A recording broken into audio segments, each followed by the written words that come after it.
baik. Saya akan padatkan dan saya cukupkan dengan ini. Ayat 27. Quran surah 2 ayat 27. Ada 3 ciri utama makhluk, saya sebut makhluk karena iblis pun pernah terjebak dengan sifat ini. Nanti saya cerita belakangan, kalau waktunya masih memungkinkan. Kita tarik ke dunia manusia dulu, ke kita saat ini. Ada 3 keadaan yang menjadikan seseorang bisa terkontaminasi dengan penyakit fusuk sehingga menjadi fasik. Illal fasiqin, kata al-fasiqin jamak dari kata fasik, kata kerjanya fasaka. Sifat keadaannya disebut dengan fusuk. Penekanannya disebut dengan fiskun. Fokus. Secara bahasa, kata fusuk artinya isyan. Bahasa kita yang dikenal dengan maksiat. Penyimpangan dari kebaikan. Jadi setiap ada yang menyimpang dari kebaikan atau menolak dari perintah yang harus dijalankan, itu perbuatannya disebut dengan fasak. Makhluknya disebut dengan fasik. Sifatnya keadaannya disebut dengan fusuk. Iblis yang punya sifat setan itu asalnya jin yang sangat taat. Sangat taat. Sampai ada riwayat menyebutkan saking taatnya kepada Allah, maka malaikat menyifatinya dengan Azazil. Makhluk yang terhormat karena rajinnya ibadah kepada Allah. Cuman karena satu kejadian, dia bergeser dari ketaatan, tidak mau menaati perintah Allah, menghindar dari perintah. Diminta oleh Allah hormat kepada Adam, sujud hormat kepada Adam. Jadi bukan persoalan sujudnya, persoalannya ini perintahnya. Jadi ketika dia tidak menunaikan perintah, menolak perintah itu dan tidak mau menaati karena maksiat, maka disebut oleh Quran berubah dari taat menjadi fasik. Maka turunlah Quran surah ke-18. Surah Al-Kahf yang biasa kita baca di Jumat itu, selain Yasin. Ayat 50, paling kanan pertengahan. Wa idh qulna lil malaikati isjudu li Adama fasajadu illa iblis. Siapa itu? Kana minal jinni fafasaqa. Fafasaqa an amri rabbi. Asalnya kata Al-Quran, iblis itu dari jin yang sangat taat. Dari mana taunya taat? Karena lawannya fasak ini. Fasak itu lawannya taat. Apa ayuti wa taat. Tapi karena tidak taat pada perintah Allah, tahu dari mana tidak taatnya? Quran surah 7 Al-Araf ayat 11 sampai 12. Qala ma mana'aka alla tasjuda id amartuk. Hei kamu, kata Allah, kenapa kamu enggak taat ketika aku perintahkan untuk sujud? Apa yang mencegah kamu untuk hormat pada Adam ketika aku perintahkan? Kata Allah, hei iblis, bukan masalah sujudnya, ini perintahku, kenapa kamu mau taat? Maka iblis menjawab, ana khairum minhu, khalaqtani min narin wa khalaqtahu min tin. Aku lebih hebat dibandingkan dengan dia. Kau ciptakan aku dari api, dia dari tanah. Nggak level, yang tinggi hormat ke bawah. Membawa kesombongan kepada diri itu namanya istakbar. Istakbar. Menampakkan kesombongan namanya takabur. Karena dia membawa melekatkan kesombongan pada dirinya, maka pekerjaan itu disebut dengan istakbar. Enggan, tidak mau disebut dengan aba. Kenapa? Karena istakbar. Quran surah kedua Al-Baqarah ayat 34. Wa idh qulna lil malaikati isjudu li Adama fasajadu illa iblis aba wastakbar wa kana minal kafirin. Makanya ketika keburukan menutupi kebaikannya, ingat, ada baik menutup buruk, ada buruk menutup baik, itu beda. Kalau baik, ini pakaian baik. Menutup yang buruk, ada bagian tubuh kita yang gak enak dipandang, buruk. Makanya disebut aurat. Aurat itu gak enak kalau terbuka, aurat itu terbuka. Ya, aurat itu terbuka. Sesuatu yang terbuka gak enak dipandang. Beda dengan binatang kan? Binatang tuh gak enak dilihat kalau dipakein. Pakai pakaian. Manusia, ada bagian tubuhnya yang gak enak dipandang. Kalau dipandang gak enak, makanya harus ditutup. Bahasa singkatnya disebut aurat namanya. Nah, yang buruk ditutup dengan yang baik, maka yang baiknya disebut dengan libas namanya. Dari kata labisa, disebut libas. Walibasut taqwa dzalika khair. Sebaliknya, kalau yang buruk menutup yang baik, sudah ada yang baik, ditutup yang buruk, maka berubah kalimatnya menjadi balasa. Makhluk yang ketutupan itu disebut dengan iblis. Iblis kenapa disebut dengan iblis? Disebut dengan iblis untuk menggambarkan karena dia menutup semua sifat baiknya dengan kesombongan dan keburukan itu. Makanya sejak saat itu diharamkan oleh Allah kesombongan seakan-akan mengenakan jubah keagungan Allah Subhanahu wa taala. Jelas di sini?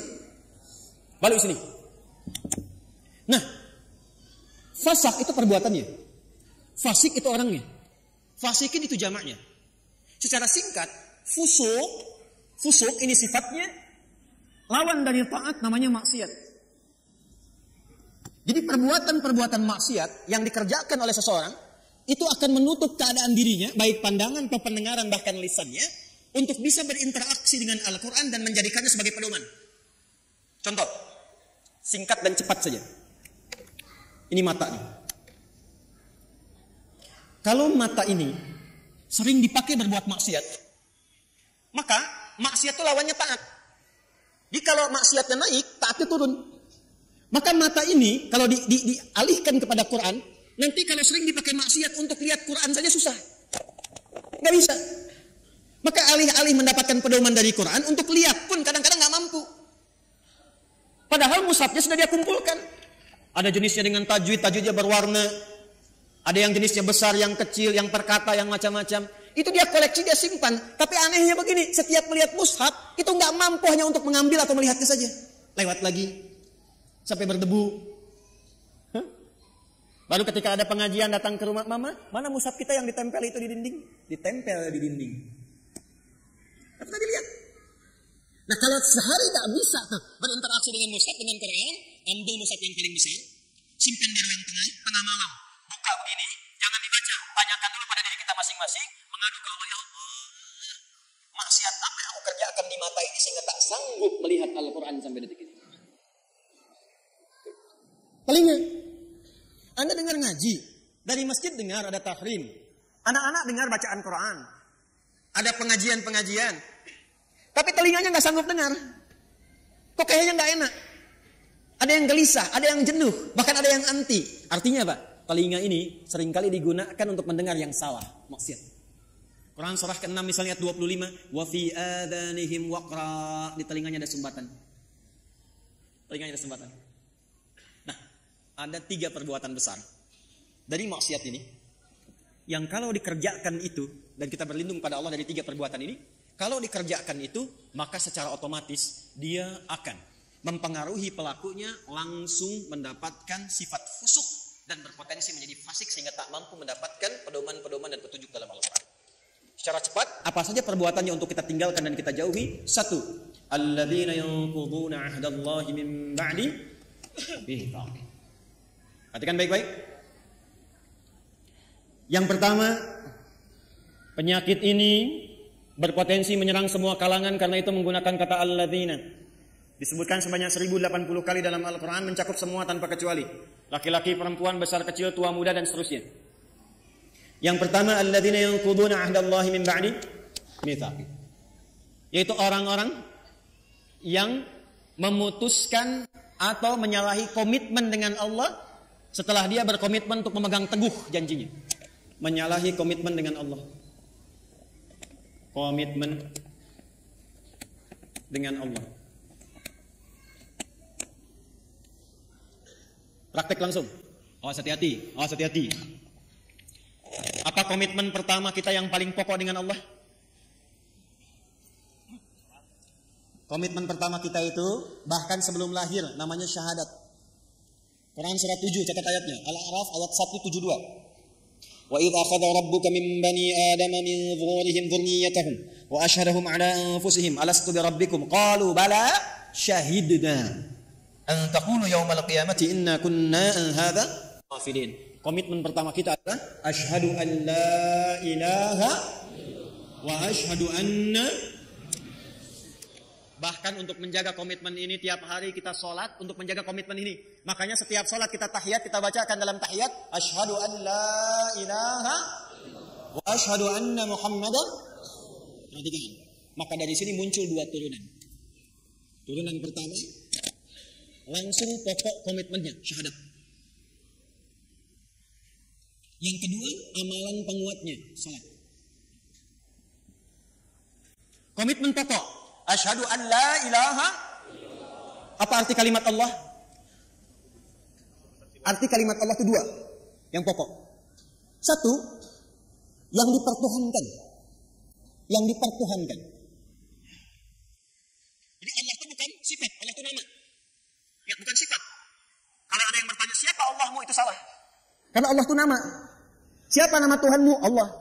Makanya ketika orang-orang Quraisy, orang kafir bertanya pada Rasulullah, siapa nama Rabbu Muhammad? Karena engkau menyebutkan Rabb. Qul a'udzu birabbin nas, qul a'udzu birabbil falaq. Siapa namanya? Maka turunlah surah Al-Ikhlas. Qul, katakan Muhammad sallallahu alaihi wasallam, huwa, yang dimaksud Rabb itu Allah. Nah, Allah ini punya dua arti pokok. Pertama adalah yang dituhankan, satu-satunya yang dituhankan. Ini. Yang kedua, yang diibadahi. Kedua makna ini ada di Quran surah ke-20 ayat 14. Allah mengenalkan dirinya kepada Musa alaihi salam dengan dua makna ini. Innani anallah, kata Allah, akulah Allah. Nama. Apa artinya Allah? La ilaha illa ana, la ilaha illa. La menolak. Ilaha yang dipertuhankan, illa menetapkan. La-nya nafi, illa-nya isbat. La ilaha, tidak ada satupun yang dipertuhankan. Illa, kecuali, kata Allah, ana, Allah. Kecuali saya, kata Allah. Maka kalau sudah mengatakan Tuhan saya Allah, Anda mengatakan asyhadu an la ilaha illallah, maka komitmennya jangan pernah menuhankan selain Allah. Paham? Saya ulang, jangan pernah menuhankan selain siapa? Ingat, kita menghormati keyakinan orang lain. Dan toleransi tertinggi dalam menghormati itu adalah tidak mencampuri ketuhanan di luar apa yang kita yakini. Karena itulah ayatnya berbunyi lakum dinukum la ikraha. Jangan ganggu, nggak boleh. Hormati saudara kita, yang Kristen, yang Hindu, yang Buddha, yang Konghucu, hormati. Tapi jangan campuri. Karena toleransi terbaik itu tidak mengikutinya. Silahkan masing-masing, jangan ganggu. Nggak boleh merasa terganggu, tapi jangan ikut-ikutan. Nggak usah ikut-ikutan. Toleransi tertinggi dalam akidah itu zero tolerance, supaya saling menghormati. Ya, karena kalau Anda datang ke tempat itu, Anda ingin menghormati tapi ikut-ikutan, itu terjadi sifat munafik nantinya. Ya, di lisan iya, di hati mengingkari. Itu nggak boleh. Islam nggak suka begitu. Antara lisan dengan hati itu harus sama. Ya, jangan sampai, mohon maaf, ya, lisannya berkata, ya, ikuti senyum, tapi hatinya mengingkari. Salah sesembahanmu, itu bukan Tuhanmu. Lisannya nggak begitu. Hormati orang lain, silahkan yakini apa yang Anda yakini. Kalau pengen tahu tentang Islam kami ajarkan, ya, tapi jangan ikut-ikutan dan tidak boleh mengganggu. Itu yang paling indah. Lakum dinukum. Karena itu kalau sudah la ilaha il, asyhadu an la ilaha il, maka tidak boleh mengatakan kalimat ini. Camkan ini. Tuh. Kedengaran? Begitu Anda lakukan, ambulan nanti siap menanti. Dan ambulannya malaikat maut itu yang paling sangat menegangkan. Kalau sudah mengatakan la ilaha, asyhadu an la ilaha, itu komitmen. Maka tidak boleh ada kalimat ini. Camkan. Semua agama sama, menuju pada Tuhan yang sama. Cuman caranya beda-beda. Maka itu sudah mulai pelanggaran terhadap komitmen. Saya yakin orang-orang yang seperti itu tidak akan pernah atau kesulitan dia mendapatkan petunjuk dari Quran. Yang ada apa? Semakin salah ngajinya. Ayatnya semakin dipotong-potong. Ayat tentang menuhankan Allah dipotong. Ayat tentang sholat pada akhirnya nggak sholat. Ayat tentang puasa pada akhirnya nggak pada puasa. Itu yang kebablasan. Di orang-orang kalau sudah begitu, apalagi mau ngelok-ngelok ayat, pada ujung-ujungnya nggak yakin tentang Qurannya sendiri. Dan kalau dites ngaji, ujungnya nggak bisa ngaji juga itu. Ini yang bahaya. Di orang-orang yang seringkali melanggar komitmen, pada akhirnya sulit mendapatkan petunjuk dari Al-Quran. Yang ada, Quran akan dipotong-potong sesuai dengan selera nafsunya. Jelas? Awas. Saya kalau akidah agak tegas ya. Dua, sholat. Ini amalannya. Bagi Anda yang sering asyhadu an la ilaha, jaga komitmen itu lewat ibadah. Maka bagian kedua kembali ke Quran surah 20 ayat 14. Innani anallahu la ilaha illa ana fa'budni. Buktikan untuk menyembah Allah yang dipertuhankan, diibadahi. Bagaimana caranya? Wa aqimis sholata lidzikri. Jaga la ilaha illallah itu lewat sholat. Makanya kalau ada orang yang sudah mulai malas sholat, itu secara otomatis akan sulit berinteraksi dengan Quran. Gak percaya silakan. Anda, jangan Anda lah ya. Kalau ada orang yang sudah mulai malas sholat, bahkan meninggalkan sholat, jangan harap dia mau ngaji. Apalagi mendapatkan petunjuk dari Quran. Persamaan terbaliknya, kalau Anda ingin mendapatkan banyak manfaat dari Quran, kemudian terbawa suasana kita ingin mendekat kepada Quran, menanamkan cinta pada Quran, maka persamaan terbaliknya, satu, perbanyak sholatnya. Nih, tingkatkan. Tingkatkan dari yang fardu, bukan bilangannya. Ya, bukan bilangannya, tapi value-nya. Jadi bukan meningkatkan subuh 2 rakaat jadi 4, bukan. Coba lihat yang mengiringinya, ada sunnahnya tidak. Jadi kalau orang semakin banyak sholatnya, pasti semakin senang dengan Qurannya, itu udah otomatis. Otomatis itu. Anda kalau sudah mulai senang tahajud, senang duha, senang khatib, demi Allah saya katakan, itu Anda nggak akan lepas dengan mushaf. Pasti itu. Sudah persamaan itu. Sudah persamaan. Jelas? Setelah itu nanti, kalau sudah senang Quran, pindah cara ngajinya. Dari mulai belajar baca, belajar pahami, sampai keluarkan kurikulum hidup yang sesuai dengan aktivitas Anda. 1. 2. Wa yaqta'una ma amara Allah bihi ayyusal. Seringkali memutus apa yang Allah perintahkan untuk disambungkan. Memutus hubungan. Memutus apa yang Allah perintahkan untuk disambung. Ini babnya banyak. Saya ulang, babnya banyak. Saya ambil contoh yang paling gampang dengan akhlak. Awas, tes nih.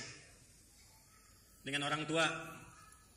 Awas, jangan-jangan ngaji sekarang kelihatan nyaman, enak, baik-baik dan sebagainya, ternyata dengan orang tua belum selesai masalahnya. Orang tua dengan anak harus nyambung tidak? Harus sayang tidak? Maka kalau ada anak berbuat tidak baik kepada kedua orang tua, walaupun dia akan dipaksa untuk mengaji, jangan harap mendapatkan manfaat yang cepat dari Quran yang dia kaji itu.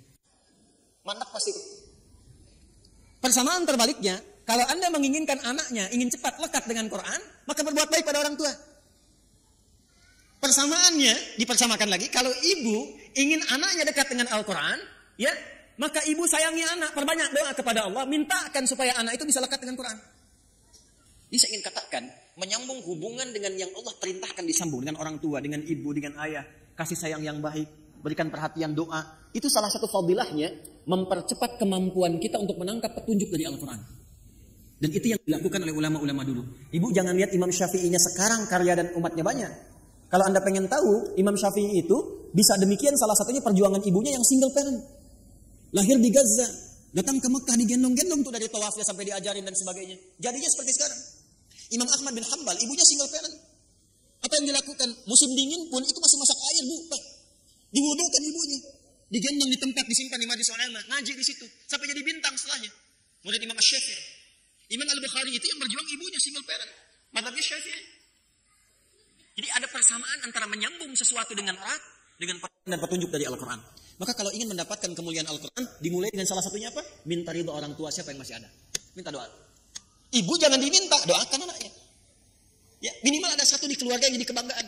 Di akhirat, Bu. Karena kalau dunia sementara, harus ada di keluarga Anda itu, saya, kita, yang dipanggil di akhirat mewakili keluarga besar. Jadi kebanggaan.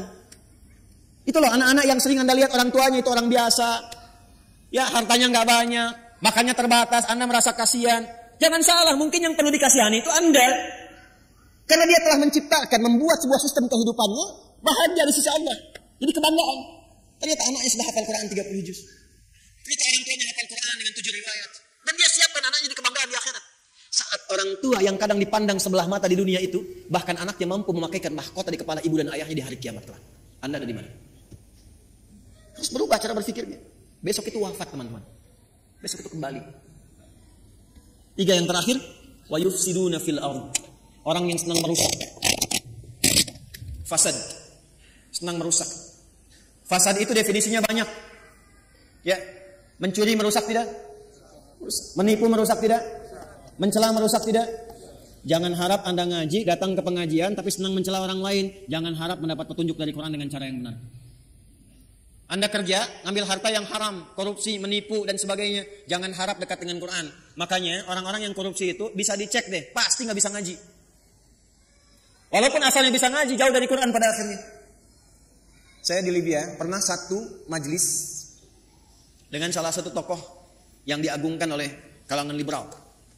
Namanya Jamal Al-Banna. Jamal Al-Banna ini dulunya itu salah satu yang sangat concern dalam hadis, hafal Quran. Tapi satu kali terjadi perubahan dalam hidupnya, singkatnya dia keluar ke barat, di barat berubah pandangannya, punya interaksi yang salah, yang keliru, maka pikirannya berubah menjadi liberal. Satu kali ke Libya, ke Tripoli. Jadi kami itu punya pelajaran salah satunya al-istishraq wa tansir. Gerakan-gerakan orientalis tokohnya siapa aja. Dahsyatnya kurikulum di sana, kalau sudah belajar nanti tokohnya diundang kalau masih hidup. Jadi kita berdialog, tahu pemikirannya bagaimana. Secara singkat, masih ada videonya sampai sekarang. Gambarnya, fotonya saya masih ada. Itu begitu datang, kita duduk, sama menyimak. Itu membaca yang paling ringan dalam Al-Quran, yang jadi favorit Anda sekalian. Kan ada 3 surat paling favorit di muka bumi untuk setiap muslim saat ini. 3 qul terakhir kan? Ya, qul huwallah, qul a'udzu birabbil falaq, qul a'udzu birabbin. Itu baca Al-Ikhlas, qul huwallahu ahad, tertukar-tukar.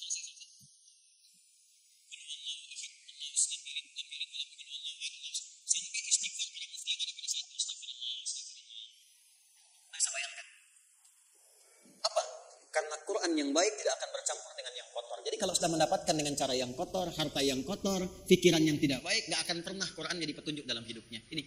Maka kalau ingin jadi ahli Quran, jangan merusak. Anda mahasiswa jangan nyontek. Jadi mahasiswa yang jujur. Bekerja yang benar, belajar yang benar. Masuk kelas disiplin. Nanti kalau Anda udah jadi ahli Quran, Anda akan menikmati bagaimana Anda menuntut ilmu. Jadi senang belajar itu, nikmat, nyaman. Ya, dan potensi Anda akan muncul. Menapak ke bumi, terhubung dengan Allah dengan sangat kuat. Energi potensial begitu kan? EP sama dengan M dikali G kali H kan? Energi potensial sama dengan M dikali G kali H, gitu kan?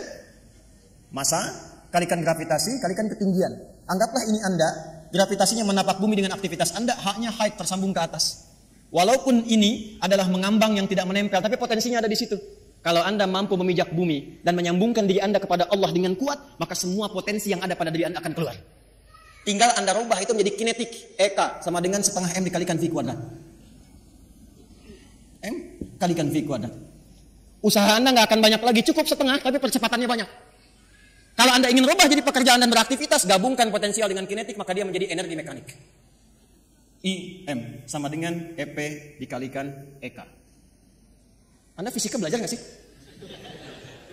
Mana yang ITB jurusan fisika? Betul nggak ini? Hah? Betul nggak? Betul kan? Tapi nanti energi itu juga bisa berubah. Mesti ada daya, mesti ada kekuatan, mesti ada waktu. Makanya rumus energi nanti berubah kan ketika masuk ke energi listrik. Ya kan? W sama dengan, apa rumusnya? P dikalikan T kan? Ini dayanya, kekuatan, ikhtiarnya. Waktunya terbatas. Jadi Anda mengeluarkan energi itu, ya itu terbatas waktunya sampai ajalnya tiba. Quran surah 7 ayat 34. Maka manfaatkan waktu sebaik-baiknya. Tanamkan jarak dengan kuat, atur kecepatan, dan manfaatkan waktu dengan baik. Maka muncullah rumus jarak S sama dengan V dikalikan T. Halo? Saya senang fisika itu. Saya masih senang belajar baca sekarang. Kalau waktu-waktu senggang saya ke toko buku. Yang saya beli itu fisika, kimia, modul-modul sekolah gitu. Saya pelajari lagi, saya lihat-lihat. Kenapa? Karena Allah mendesain alam semesta ini untuk bisa dibaca dan dikaji. Dan pusat kajian itu dasarnya berupa pengetahuan. Allah menetapkan nih. Kan fisika itu membaca alam kan? Bagaimana matahari berputar, berotasi, bumi demikian, interaksi awan dan sebagainya sampai di bumi, di laut dan seterusnya. Maka Allah berfirman, "Inna fi khalqis samawati wal waqtilafil laili wan nahar la ayatil ulul albab." Itu melihat, meriset, menghitung, maka munculkan ilmu. Nah, ilmu ini itu untuk melihat, meriset tadi untuk membuktikan kebenaran Allah. Benar enggak seperti yang Allah firmankan? Makanya orang yang pintar itu tujuan kepintarannya untuk mengenal Allah. Jadi semakin Anda pintar fisika, pintar kimia, pintar matematika, pintar biologi, semakin Anda mengenal Allah. Jadi kalau Anda jadi pakar di bidangnya tapi nggak kenal Allah, Anda masih bodoh. Catat tuh. Ngapain pintar-pintar nggak kenal Tuhan? Ya, kalau cuma untuk dunia, maaf. Jangankan yang beriman, yang belum beriman pun bisa melakukan itu. Tapi ayat ini disusun untuk mendekatkan diri kita dengan Sang Pencipta, sehingga ketika pulang Anda punya kebanggaan insya Allah. Jelas di sini? Halo, jelas? Maka hati-hati dengan unsur-unsur fusuk yang bisa menyebabkan fasik. Ada 3 maksiat utama. Masih ingat? 1 apa? Melanggar komitmen utama dengan Allah. Apa komitmen yang paling pokok?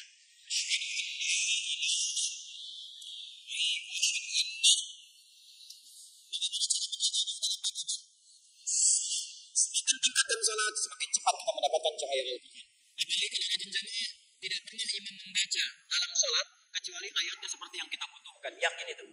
Karena imam tuh kadang begini, udah menyiapkan ayat, tapi ketika sudah takbir, kadang bisa berubah ayatnya. Saya barusan pengen baca Al-Isra ayat 78 sampai 81. Tapi ketika mulai takbir Al-Fatihah, yang muncul apa? Al-Dzariyat. Ayat 1 sampai ayat ke-29. Itu yang tadi kita bacakan. Saya yakin kalau Anda ngaji pulang ke rumah, lihat lagi. Di antara Anda pasti ada yang mengatakan, ini yang saya cari selama ini. Silahkan cek. Karena desainnya begitu. Kedua, jangan pernah memutuskan apapun yang Allah perintahkan untuk diapakan? Disambungkan. Contohnya, hubungan antara anak dengan siapa? Orang tua. Hubungan timbal balik ini kalau benar dilakukan, pasti akan memudahkan kita berinteraksi dengan Al-Quran. Yang ketiga, jangan pernah merusak dalam berbagai aktivitas di muka bumi. Kalau Anda pelajar, jadi pelajar yang baik. Jadi pengajar, dosen, pengajar yang baik. Jangan merusak murid. Hati-hati. Kalau Anda bekerja yang benar. Jangan merusak sistem. Ya, dengan mencuri, dengan menyogok, dengan macam-macam, jauhi. Kalau semua yang dikerjakan benar dan baik, insya Allah semua pedoman Quran mudah untuk kita dapatkan, mudah untuk kita